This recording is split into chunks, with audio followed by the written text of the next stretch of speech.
Quero convidá-lo a abrir a sua Bíblia outra vez na segunda epístola do apóstolo Pedro, no capítulo 3. Vamos ler a palavra do Senhor. Desta feita, vamos ler do verso 1 em diante, até o verso 13.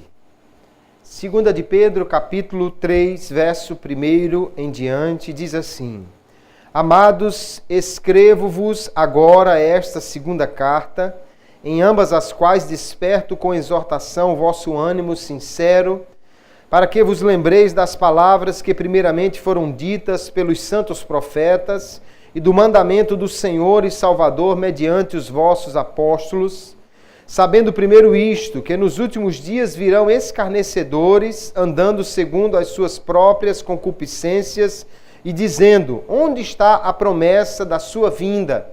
Porque desde que os pais dormiram, todas as coisas permanecem como desde o princípio da criação. Eles voluntariamente ignoram isto, que pela palavra de Deus, já desde a antiguidade existiram os céus e a terra, que foi tirada da água e no meio da água subsiste, pelas quais coisas pereceu o mundo de então, coberto com as águas do dilúvio. Mas os céus e a terra que agora existem pela mesma palavra se reservam como tesouro e se guardam para o fogo até o dia do juízo e da perdição dos homens ímpios. Mas, amados, não ignoreis uma coisa, que um dia para o Senhor é como 1000 anos, e 1000 anos como um dia. O Senhor não retarda a sua promessa, ainda que alguns a tenham por tardia, mas é longânimo para convosco, não querendo que alguns se percam, senão que todos venham a arrepender-se. Mas o dia do Senhor virá como ladrão de noite, no qual os céus passarão com grande estrondo, e os elementos ardendo se desfarão, e a terra e as obras que nela há se queimarão. Havendo, pois, de perecer todas estas coisas, que pessoas vos convém ser em santo trato e piedade, aguardando e apressando-vos para a vinda do dia de Deus, em que os céus em fogo se desfarão e os elementos ardendo se fundirão. Mas nós, segundo a sua promessa, aguardamos novos céus e nova terra em que habita a justiça. Amém. E graças a Deus por sua palavra. Nós temos aqui, queridos, neste terceiro capítulo da segunda epístola de Pedro, um tema principal que é o tema da volta de Cristo. Cristo vai voltar. Esta é a afirmação que Pedro faz com toda segurança aqui e que nós precisamos, assim como os crentes que receberam esta carta originalmente, nós também precisamos estar alertas quanto à volta de Jesus, não dando crédito a alguém que não acredita nisto ou que não está preparado, mas nós devemos cada dia nos conscientizarmos que Jesus pode voltar a qualquer instante e que nós precisamos estar preparados. Hoje nós vamos estudar então esse terceiro capítulo da segunda epístola de Pedro com o tema Cristo voltará, é o que nós nesta noite traremos para a nossa edificação. Esta segunda epístola de Pedro, nós já vimos o primeiro e segundo capítulo, podemos dizer então de uma forma resumida que Pedro escreveu esta carta, primeiro, para exortar os cristãos a crescerem espiritualmente. Isso ele faz no capítulo 1. Depois ele também exorta os crentes a se precaverem contra os falsos ensinos. E ele faz isso no segundo capítulo. E neste terceiro capítulo, ele alerta os crentes a se prepararem para o tempo do fim ou para a volta de Jesus. Pedro, então, vai alertar a igreja, queridos, sobre este tema, que é um tema muito presente em todos os escritos do Novo Testamento. Dos 27 livros do Novo Testamento, apenas a Epístola aos Gálatas e Filemon dentre os escritos paulinos, e a segunda e a terceira epístola de João, que são bem pequenas, somente esses 4 livros não falam da volta de Jesus.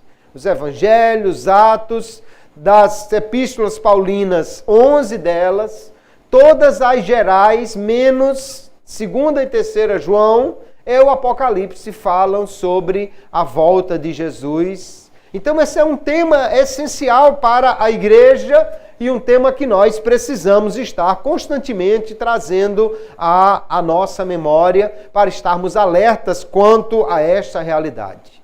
No tempo que o apóstolo Pedro escreveu esta carta, aí por volta do ano 60 depois de Cristo, então aí algo em torno de 30 anos, 30 e pouquinhos anos que Jesus havia subido ao céu, a igreja estava no seu início ainda. Pedro escreve essa carta dizendo que já tinha naquela época pessoas dizendo: Jesus está demorando, ele não volta mais não. Tinha gente já negando que Jesus voltasse, dizendo que ele estava demorando, que nada tinha mudado desde a criação, enfim, uma série de argumentos que nós vamos ver com mais calma. Já tinha alguém naquela época duvidando que Cristo iria voltar. Ora, se no ano 60 já tinha gente duvidando, imagine em 2019 quantas pessoas podem estar pensando que Jesus não vai mais voltar, mas a promessa que ele fez está de pé, e assim como os crentes do ano 60 precisavam estar preparados, os crentes do ano 2019 precisam muito mais estar preparados para a volta de Jesus. E a mensagem de Pedro, então, ela é necessária para corrigir este pensamento equivocado, porque Jesus vai voltar e, na realidade, ele está hoje muito mais próximo de voltar do que no ano 60, né? Obviamente, ele está bem mais próximo de vir, por isso nós precisamos estar preparados. Quando nós olhamos para o que Pedro diz sobre aqueles que negavam a volta de Cristo, ele já havia falado no capítulo 2 sobre pessoas que viviam na imoralidade e que traziam falsos ensinos para a igreja, tentando desviar principalmente aqueles que ainda não tinham muita firmeza na fé. Aqui no capítulo 3, ele vai chamar estes homens de escarnecedores, que andam segundo as suas próprias concupiscências, seus desejos carnais, e esses negavam a volta de Jesus. Você pode acompanhar aí no texto do 2 Pedro capítulo 3, no verso 3 ele vai dizer que eles, nesses últimos dias, iriam aparecer e iriam negar a volta de Jesus no verso 4 com basicamente 2 argumentos. Primeiro, eles dizem que Jesus está demorando demais. Eles perguntam: onde está a promessa da sua vinda? Olha, ele prometeu que ia voltar, mas ele não cumpriu. A promessa estava muito demorada, eles estão dizendo, e por isso ele não cumpriria mais. O passar do tempo, para eles, seria uma testemunha de que Jesus não viria mais. O tempo que já tinha decorrido apenas aí 30 e poucos anos, para ele já era uma prova de que Jesus não iria mais voltar. Além de perguntar onde está a promessa da sua vinda, eles também têm um segundo argumento, que eles dizem: porque desde que os pais dormiram, todas as coisas permanecem como desde o princípio da criação.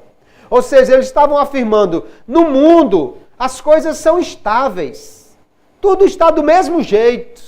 Então, eventos assim, como um tempo de prestação de contas de Deus, um tempo que Deus vai vir para cobrar dos homens uma prestação de contas, isso não existe.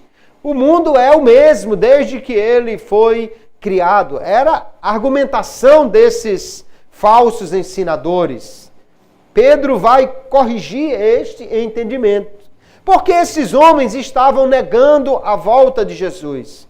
Ora, queridos irmãos, eles são escarnecedores, Pedro diz, são zombadores, são pessoas que não têm compromisso com a fé, pessoas que nós lemos no capítulo 2 que vivem de uma forma degenerada, de uma forma pecaminosa. Então é óbvio que quem está no pecado gostaria que Jesus não voltasse. Porque se Jesus não vai voltar, ou se não vai ter um dia que os homens vão ter que prestar contas a Ele, se não há vida depois da morte, se não haverá um dia da ressurreição, quando todos comparecerão diante do trono de Deus, então as pessoas podem viver como quiserem. O pecador gostaria que Jesus nunca voltasse, que nunca chegasse o dia que Deus cobrasse dele uma prestação de contas, que ele tivesse que comparecer diante do juiz, que será Jesus, que irá julgar todos os povos. Então eles negam o juízo final, negam a volta de Jesus, negam esse tempo de prestação de contas dos homens diante de Deus, porque para eles seria bom que isso não acontecesse. Porém, nós vamos ver que o apóstolo Pedro vai refutar, vai combater esta declaração desses hereges com 3 argumentos. Primeiro, Pedro vai dizer, no verso 5 em diante, até o verso 7, que esse mundo não é tão estável como eles estão pensando. Esse tempo da prestação de contas com Deus já aconteceu. E ele vai citar aqui o dilúvio. Ele diz, olha, já teve um tempo que Deus resolveu cobrar dos homens e destruir aqueles que estavam na impiedade e salvar aqueles que estavam em justiça ou fazendo aquilo que agradava a Ele.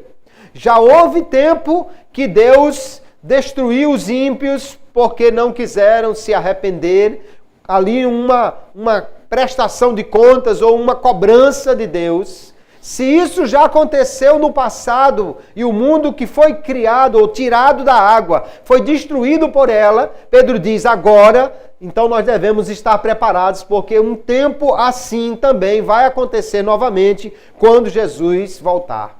Se os hereges estavam dizendo que Jesus não voltava mais, e a história ou o tempo era uma prova disso, Pedro está dizendo, não, a história é testemunha de que a prestação de contas com Deus é algo real. Já aconteceu e vai acontecer de novo um dia em que Deus vai pesar a mão contra os ímpios.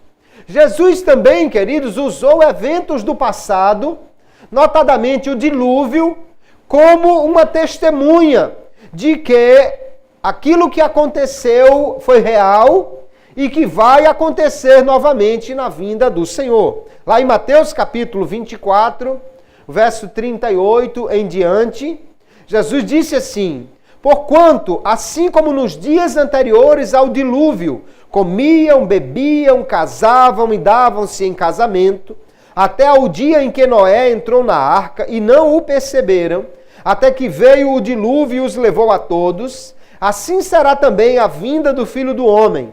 Então, estando 2 no campo, será levado um e deixado o outro. Estando 2 moendo no moinho, será levada uma e deixada a outra. Vigiai, pois, porque não sabeis a que hora há de vir o vosso Senhor.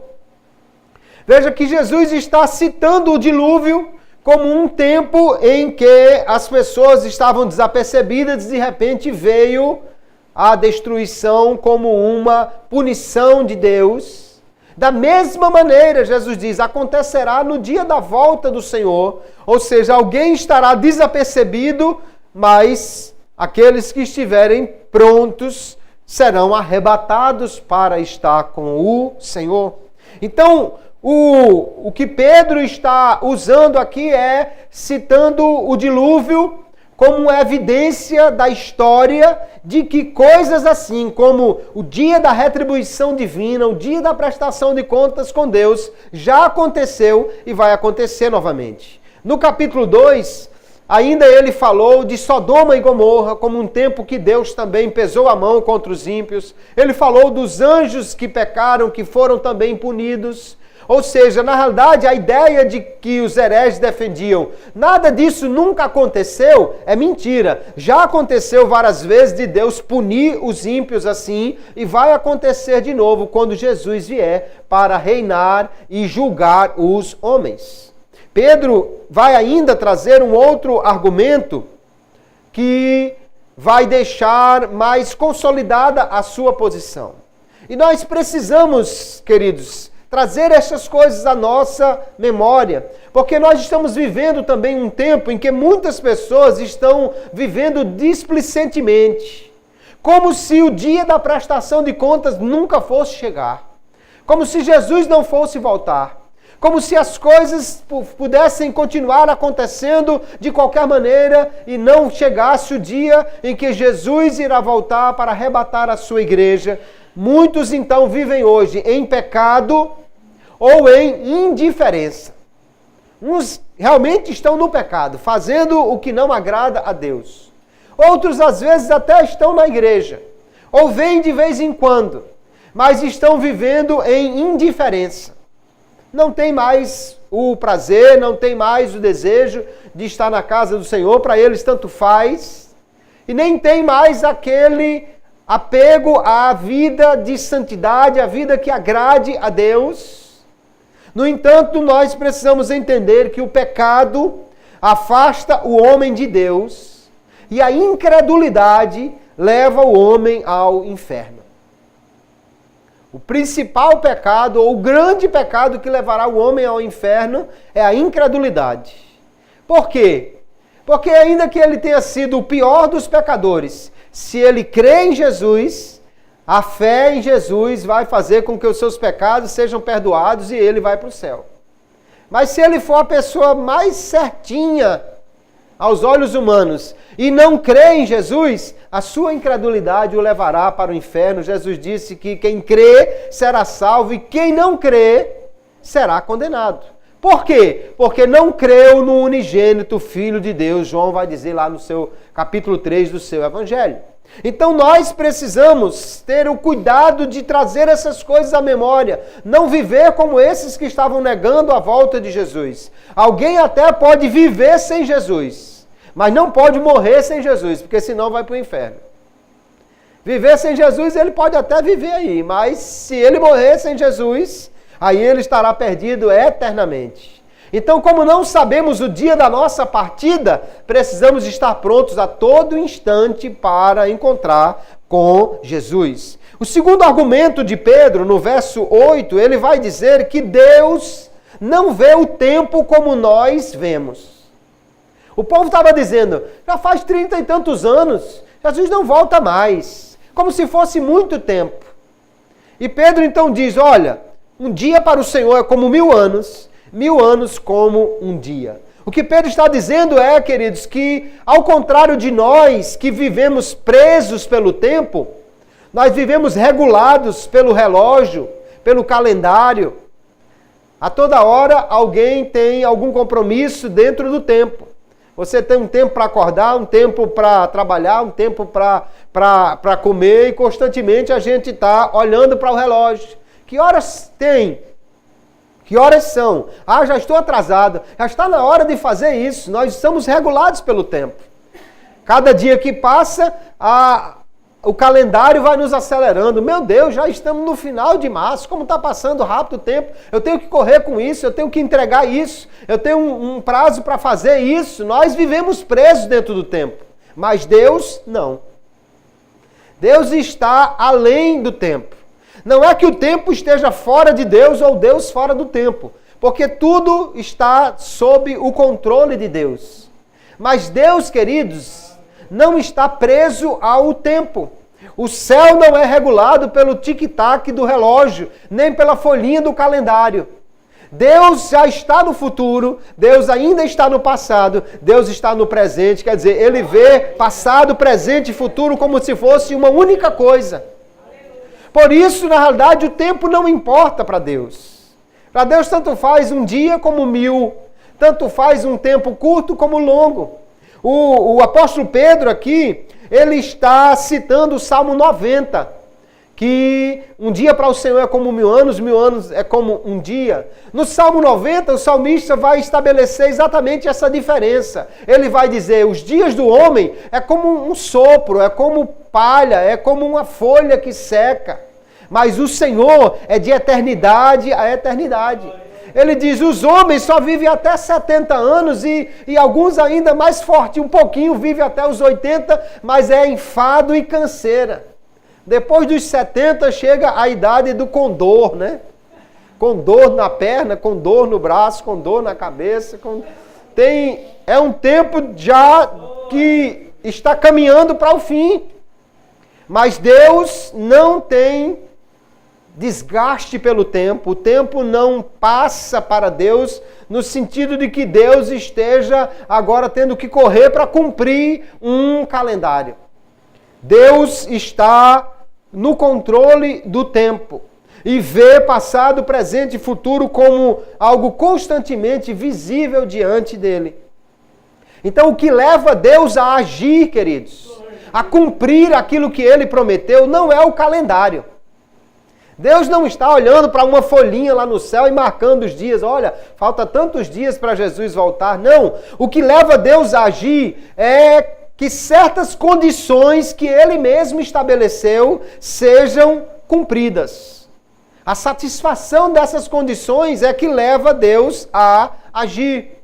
Por exemplo, lá em Gênesis capítulo 15, verso 16, Deus disse assim a Abraão: a quarta geração tornará para cá, porque a medida da injustiça dos amorreus não está ainda cheia.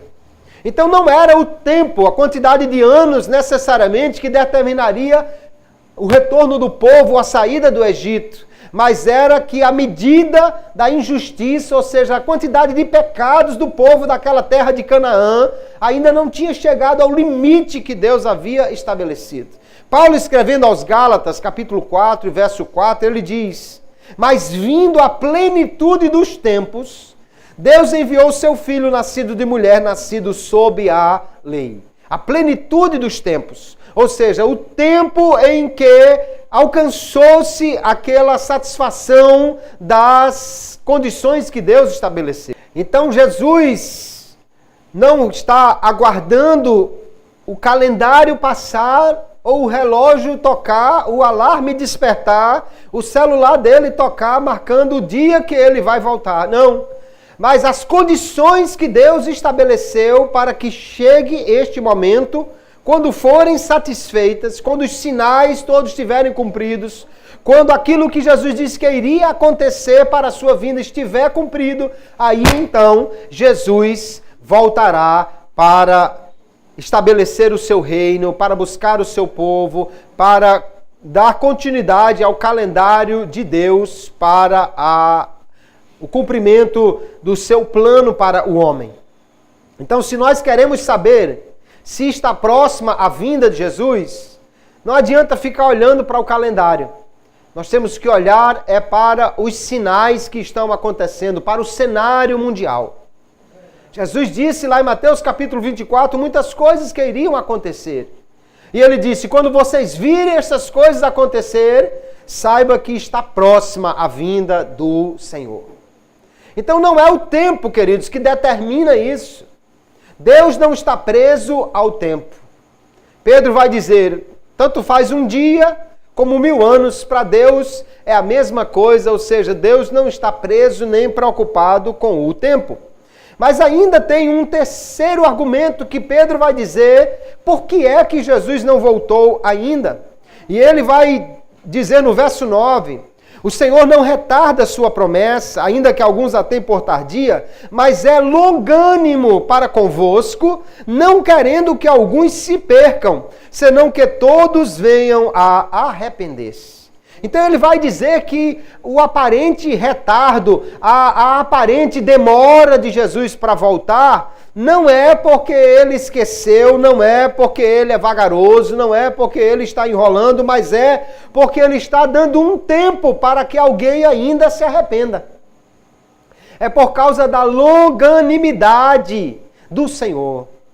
Longânimo é aquele que aguarda com paciência. A gente, quando vê uma pessoa que não tem paciência de nada, dizemos que ele tem um pavio curto.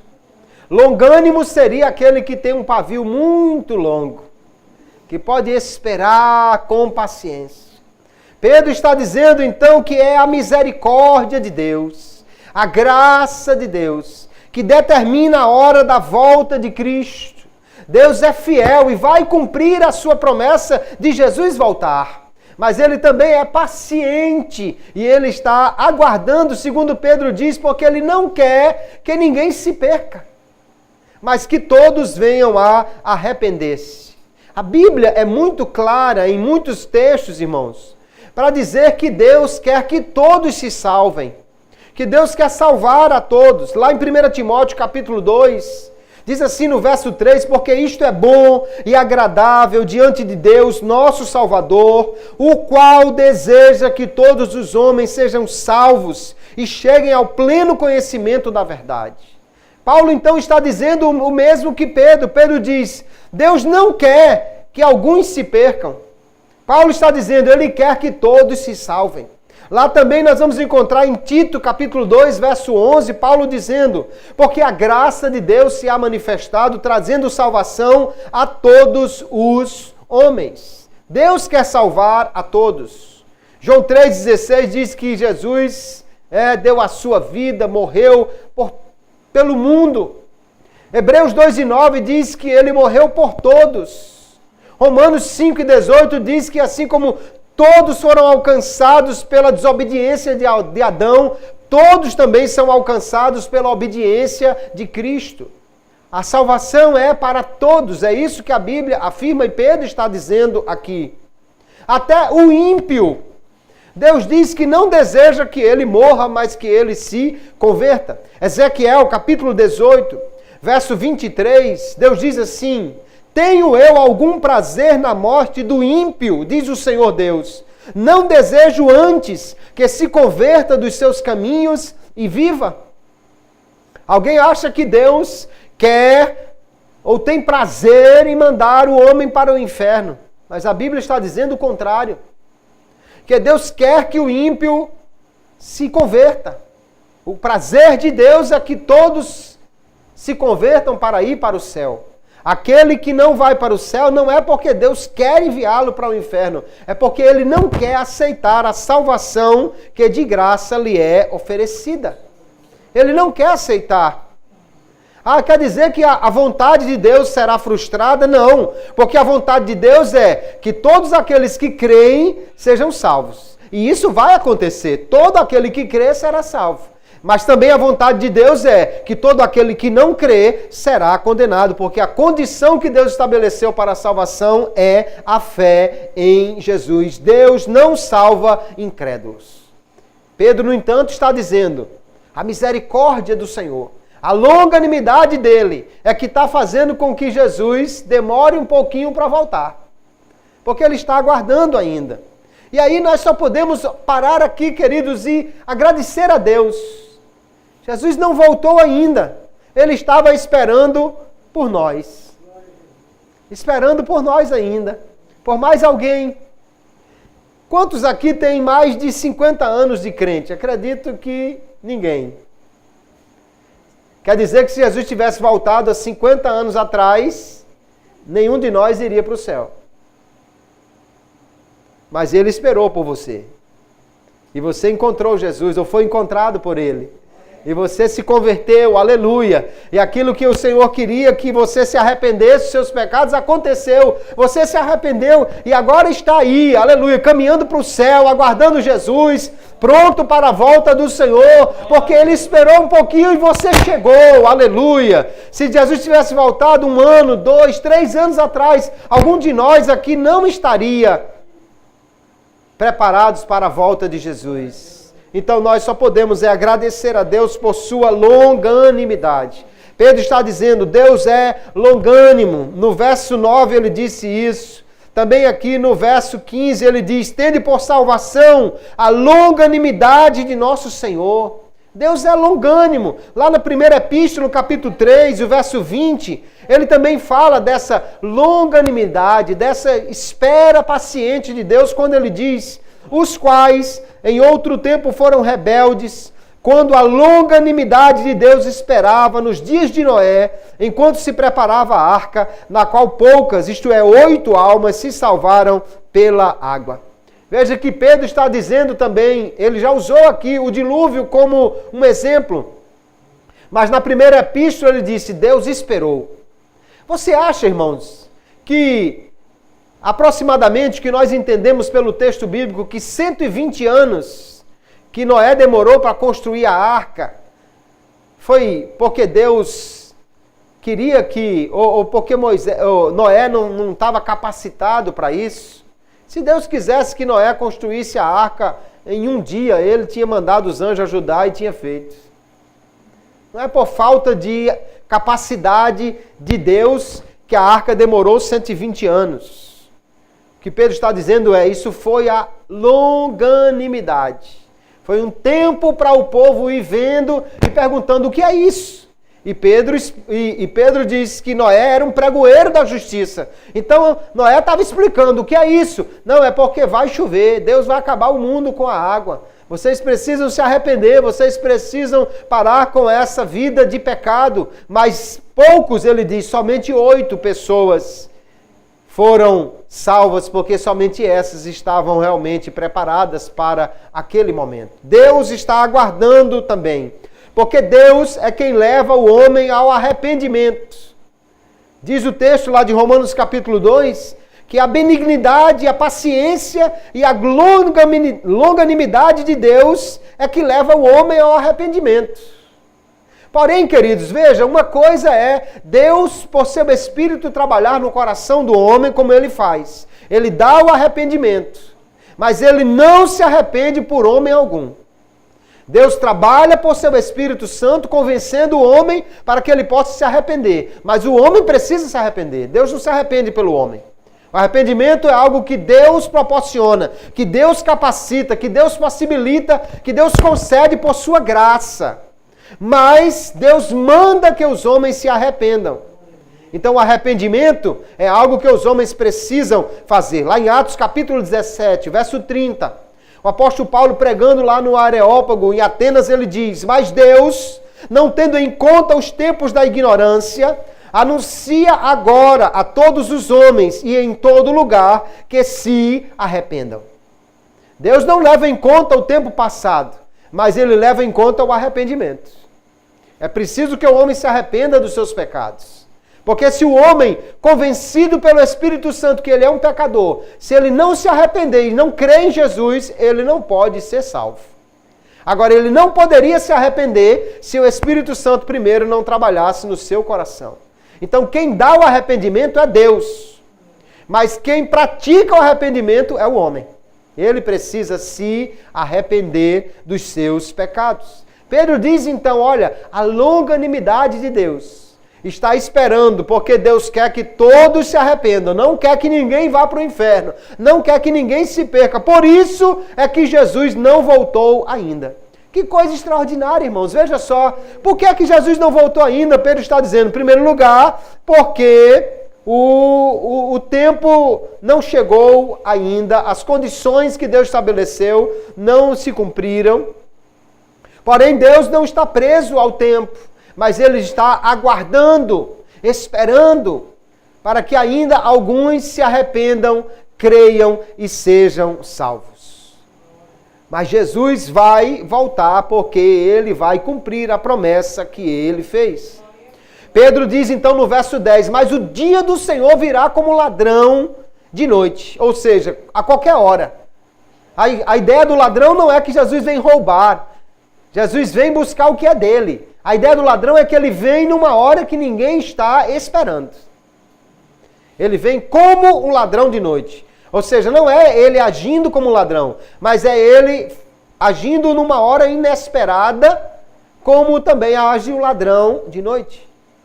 Ninguém jamais vai ter um aviso prévio do ladrão. Você não vai encontrar um bilhetinho debaixo da porta, prezado Senhor, dono desta casa. Eu quero avisar que amanhã de noite, às tais horas, virei roubar a sua casa. Assinado o ladrão. Você não vai encontrar esse bilhete. Por quê? Porque Jesus disse, se o pai de família soubesse que hora o ladrão viria, ele vigiava. Aí ele chamava os primos, irmãos, parentes, estava todo mundo de trás da porta, esperando o ladrão. Ainda botava um bilhetinho de volta, prezado ladrão, seja bem-vindo. Mas quando ele cruzasse a porta, aí a coisa seria diferente. Jesus disse que viria como um ladrão. Paulo afirmou essa verdade, João afirmou essa verdade, Pedro também está afirmando essa verdade. Ele virá inesperadamente, a qualquer momento ele pode vir. Jesus pode vir ainda hoje, ele pode chegar a qualquer momento. Nós precisamos estar preparados. Então Pedro vai dizer que Jesus vem, isso é certo. Porém ele também diz, olha, se nós sabemos que o céu vai passar, que as coisas vão ser mudadas, destruídas, que haverá novo céu, que haverá nova terra, então ele pergunta, que tipo de pessoas nós precisamos ser esperando Jesus? Nós precisamos então estar preparados para morar neste novo céu e nessa nova terra. Então Pedro vai dizer algumas coisas que nós precisamos fazer enquanto estamos esperando Jesus. A primeira coisa ele diz, nós devemos viver, no verso 11, em santo trato e piedade. Ou seja, precisamos viver de uma maneira santa e também estar constantemente na presença de Deus. Piedade é esse sentimento, esse reconhecimento de alguém que está vivendo sempre na presença de Deus e, portanto, tem temor ao Senhor e vive realmente como se Deus estivesse vendo tudo o que ele está fazendo e esperando Jesus voltar a qualquer instante. Depois ele diz que nós precisamos, queridos, no verso 14, procurar ser achado imaculados e irrepreensíveis em paz. Em paz como? Em paz com os homens, sim, mas principalmente em paz com Deus. Como é que nós temos paz com Deus? Como é que nós podemos estar vivendo realmente em paz com Deus? Paulo vai dizer em Romanos capítulo 1 que temos paz com Deus sendo justificados pela fé por nosso Senhor Jesus Cristo. Então a primeira coisa que é óbvio para que alguém possa esperar Jesus é estar como crente, é estar firme na fé e estar vivendo como crente que anda em santidade. Viver em santidade e firme na fé é uma condição essencial para que nós possamos esperar Jesus. Ele vai dizer que nós devemos procurar ser achado, ou seja, que nós devemos nos esforçar para isso, irmãos. Nós temos já a graça de Deus e o Espírito Santo, mas também nós precisamos fazer aquilo que Ele nos capacitou para fazer, que é nos esforçar para viver de forma santa. Ou de ser encontrados, ele diz, imaculados. Imaculados quer dizer sem mancha, sem defeito, sem mácula. Imaculados, então, Paulo diz que nós devemos estar. Efésios capítulo 5, ele diz assim no verso 25, vós maridos, amai vossas mulheres, como também Cristo amou a igreja. E ele vai então dizer que Cristo amou a igreja e ele continua. A si mesmo ele se entregou por ela para a santificar, purificando-a com a lavagem da água pela palavra, para a apresentar a si mesmo uma igreja gloriosa, sem mácula ou sem mancha, nem ruga, nem coisa semelhante, mas santa e irrepreensível. Jesus morreu para que a sua igreja pudesse ser uma igreja santa. Diz aqui Paulo que Jesus se entregou por amor à igreja, para que ela fosse purificada e tivesse vivendo irrepreensível, sem ruga, sem mancha, sem mácula. Glória a Jesus. Nós podemos viver assim, porque nós não somos dominados pelo pecado. Ah, pastor, então quer dizer que a gente não vai pecar nunca mais? Ora, o pecado ainda está aí. E ainda nos atrai. Mas a ordem do Senhor é sede santos porque eu sou santo. A ordem que o Senhor nos dá e que João nos dá na sua epístola é: filhinhos, não pequeis. Se pecardes, temos um advogado. Mas a ordem geral é: não viva no pecado, não viva pecando, viva se santificando. E ainda Pedro diz, queridos, que nós devemos esperar a volta de Jesus, aguardando, ou seja, esperando ansiosamente. No verso 12 ele diz que nós devemos viver aguardando. No verso 13 ele diz que nós aguardamos novo céu. No verso 14 ele diz que nós estamos aguardando essas coisas. Ou seja, nós precisamos estar como uma noiva que está na expectativa do casamento. Você já foi noivo ou noiva? Uma boa parte dos irmãos aqui. Alguns não chegaram lá ainda não, mas a luta continua, né? Se você já foi noivo, noiva, e o casamento estava chegando, é normal que todo mundo aqui ficou naquela ansiedade. Dá para imaginar uma noiva que alguém chega, olha menina, já está na hora do casamento. Ah, já está na hora, eu nem me lembrava. Não, ainda vou tomar banho, trocar de roupa. Eu não comprei nem vestido nem nada. Diga a ele que espera, então deixa para outro dia, porque hoje eu não estou pronto não. Dá para imaginar uma noiva assim?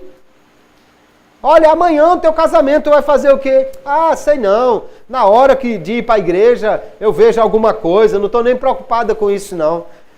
Se eu fosse o noivo, eu não casava com essa mulher não, porque alguém que não está nem um pouco preocupada, nem um pouco ansiosa, significa que não está valorizando o casamento. Também um crente, queridos, que não está nem um pouco preocupado com a volta de Jesus, com o encontro com Jesus, com o momento que a noiva vai se encontrar com o noivo para celebrar as bodas do Cordeiro lá no céu. Esse crente não está esperando a Jesus e também não está valorizando nem um pouco a volta de Jesus e o encontro com ele.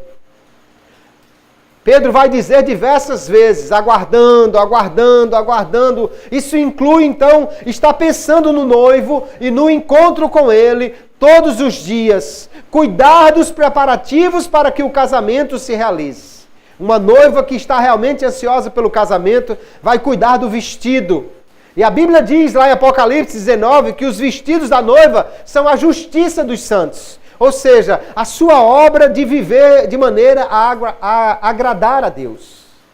Se você quer cuidar do seu vestido, então viva em santidade. Procure viver agradando ao Senhor. Aleluia!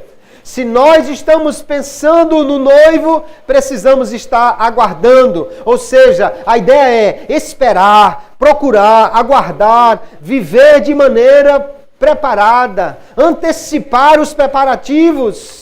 Descreve então a atitude que os santos devem ter com antecipação, com uma espera vigilante, com uma alegre expectativa que Jesus pode voltar a qualquer instante. Essa é, irmãos, a grande esperança da igreja. A igreja viveu dias de perseguição, viveu dias difíceis, mas os cristãos sendo devorados por leões no Coliseu Romano diziam, mas não tem problema, nós estamos morrendo agora, mas Jesus vai voltar, nós iremos ressuscitar, iremos encontrar com o Senhor. Cristãos perseguidos, lançados nos campos de concentração do comunismo, lançados na fornalha de fogo, lançados em cadeias, nas catacumbas de Roma, sendo perseguidos, mas eles diziam, mas Jesus vai voltar e nós iremos ter um novo corpo e uma nova vida. Essa sempre foi a grande esperança da igreja.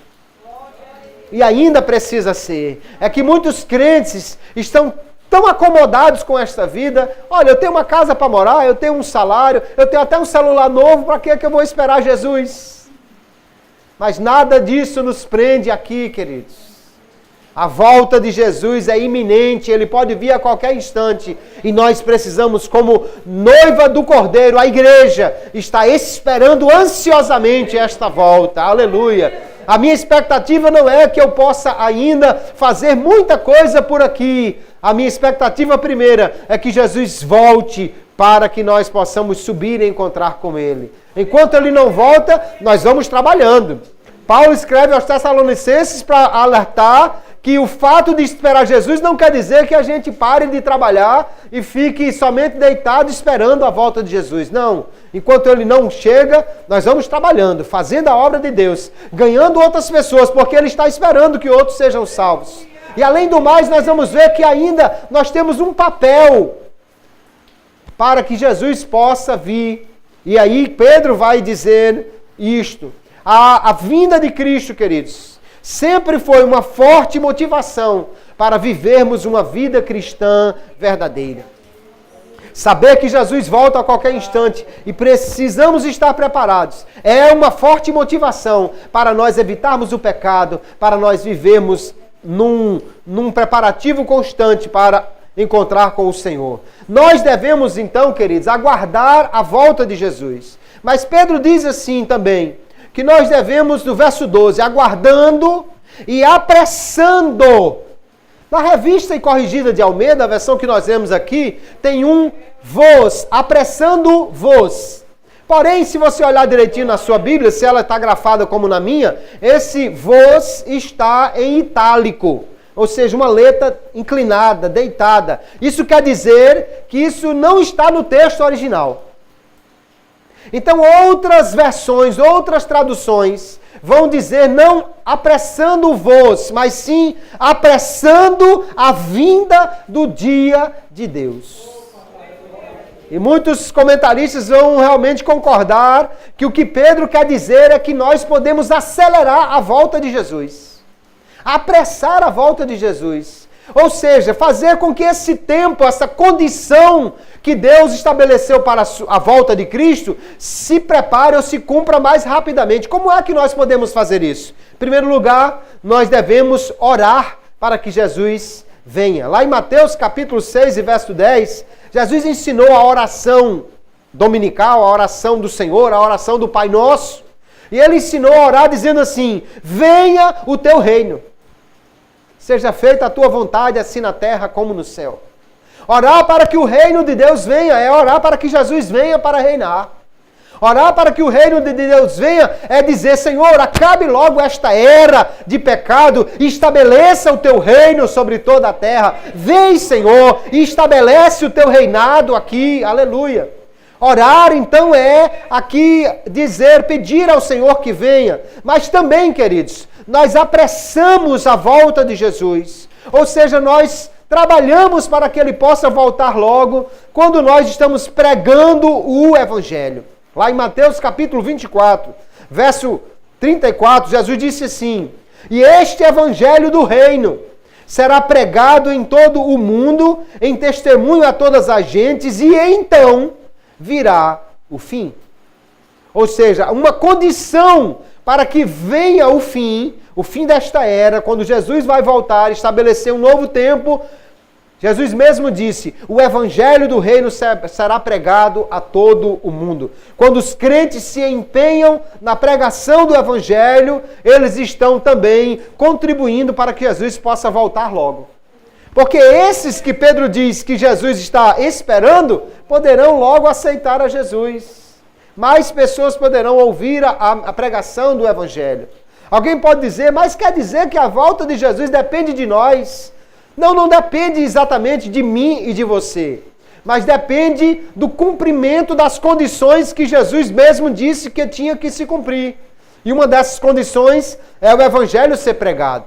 Então nós podemos trabalhar para isto acontecer, nos empenhar. Pregar é um mandamento do Senhor. Ele disse: ide e fazer discípulos, ide e pregai o evangelho. Então nós devemos fazer isso para que nós tenhamos também logo a vinda de Jesus. A noiva precisa fazer o que estiver ao seu alcance para que o casamento aconteça o mais rápido possível. Nós podemos então trabalhar para que Jesus possa voltar logo. Pedro então está aqui, irmãos, dizendo uma coisa muitíssimo importante. Jesus vem. É certo que ele vem. As provas são mais do que contundentes de que ele vai voltar. E nós precisamos estar preparados para a volta do Senhor. A grande pergunta para nós nesta noite, Pedro pergunta: que tipo de pessoa nós devemos ser, já que Jesus vai voltar? O que é certo então é que nós precisamos estar preparados. Naquele tempo, tinha gente negando que Jesus iria voltar e, portanto, não estava nem um pouco preocupado em estar preparados, mas nós sabemos que Jesus vai voltar. E precisamos, então, considerar as exigências desta espera. Não podemos esperar Jesus de qualquer maneira. Temos que esperar Jesus em santidade. Temos que esperar Jesus fazendo aquilo que Ele mandou que nós fizéssemos. Você está preparado para a vinda de Jesus? Se ela acontecesse hoje, você está pronto para subir? Você está preparado e está aí gritando, Maranata, ora vem Senhor Jesus, pode vir Jesus, hoje mesmo que eu estou preparado? Se você não está gritando isso, se você não está preparado, então essa mensagem é para nós despertarmos e nos prepararmos para a vinda de Jesus. O que nós acreditamos sobre o futuro determina como nós vivemos o presente. Se alguém acha que Jesus não vai voltar, que nunca vai chegar o dia de prestar contas a Deus, então vive de qualquer maneira. Mas se nós temos certeza que Jesus vai voltar e pode ser hoje, nós precisamos então hoje viver preparados, aguardando a volta de Jesus, estando prontos para encontrar com Ele.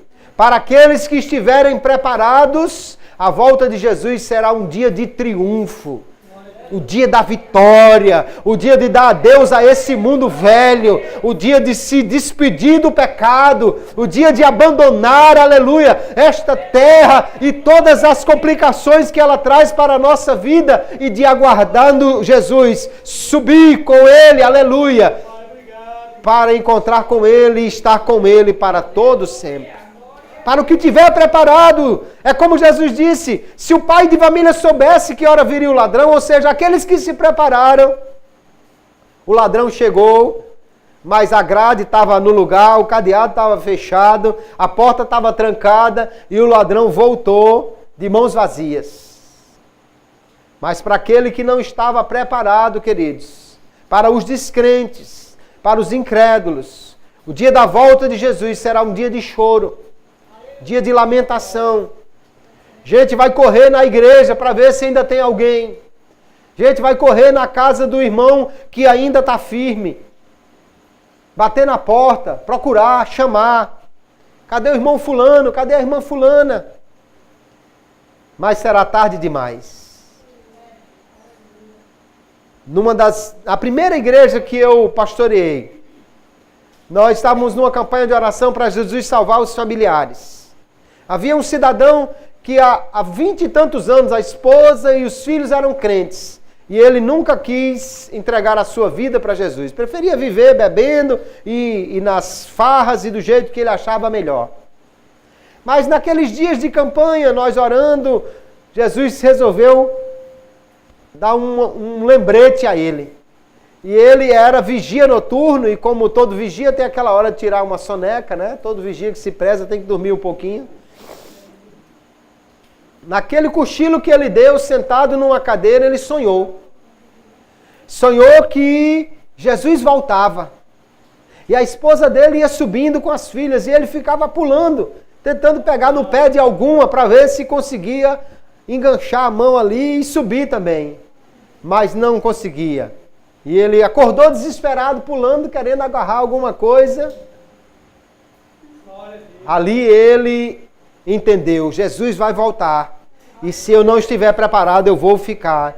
E no outro dia ele foi na igreja, entregou a sua vida para Jesus e servindo ao Senhor está, porque a vinda de Jesus, a ideia de ficar na volta de Jesus, foi determinante para ele então tomar uma decisão. Nós precisamos esperar Jesus, mas se nós estamos esperando, é preciso também se preparar para encontrar com o Senhor. Então, queridos irmãos, a volta de Jesus, o encontro do noivo com a noiva é algo que vai acontecer.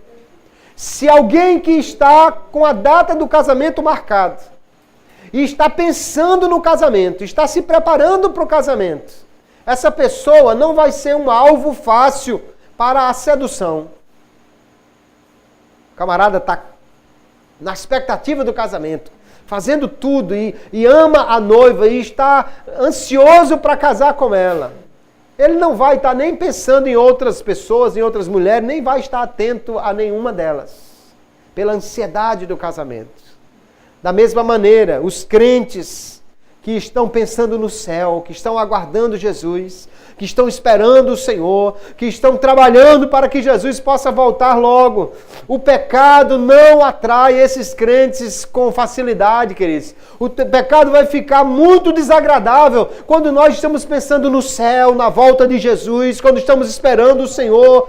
Levar o crente, aleluia, a pensar no céu é fundamental, porque pensar no céu vai nos levar à busca da santidade. Pensar na volta de Jesus vai nos levar a estar mais preparados. Nós precisamos então desta mensagem de Pedro, aguardar Jesus, estar preparados para a volta.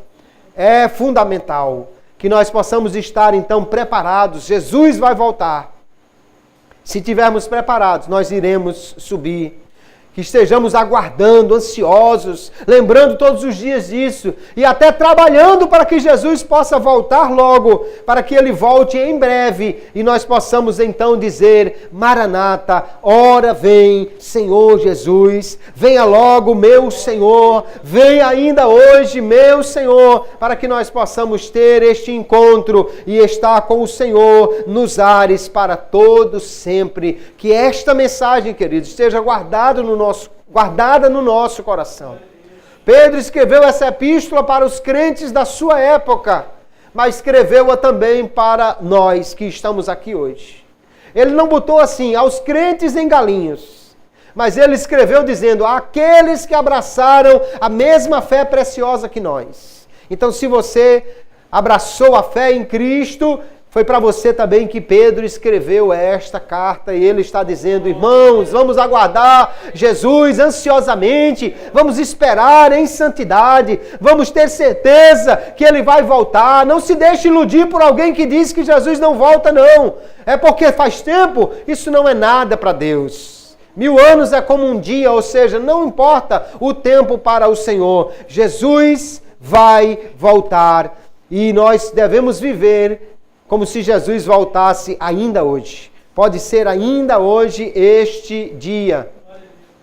E nós precisamos estar preparados. Se você não está totalmente preparado, então comece a trabalhar melhor para os preparativos do seu casamento como noiva de Cristo, para encontrar com o Senhor. Jesus breve virá. Ele vai voltar, aleluia. Se Ele vai voltar, nós precisamos estar então aguardando ansiosamente. Pedro vai concluir a carta dizendo: irmãos, que vocês se guardem de ser levados pelo engano desses que querem negar a volta de Jesus, mas que vocês não descaiam da sua firmeza, da sua fé. Pelo contrário, vamos crescer na graça e no conhecimento de nosso Senhor e Salvador Jesus Cristo. A Ele seja dada a glória, assim agora como no dia da eternidade. Porque no dia da eternidade, se nós estivermos preparados, nós vamos estar com Jesus durante toda a eternidade, vivendo com Ele, servindo a Ele, adorando a Ele. E isso é o que nós esperamos. Precisamos então estar preparados para encontrar com o Senhor. Amém, queridos? Que Deus abençoe a todos em nome de Jesus.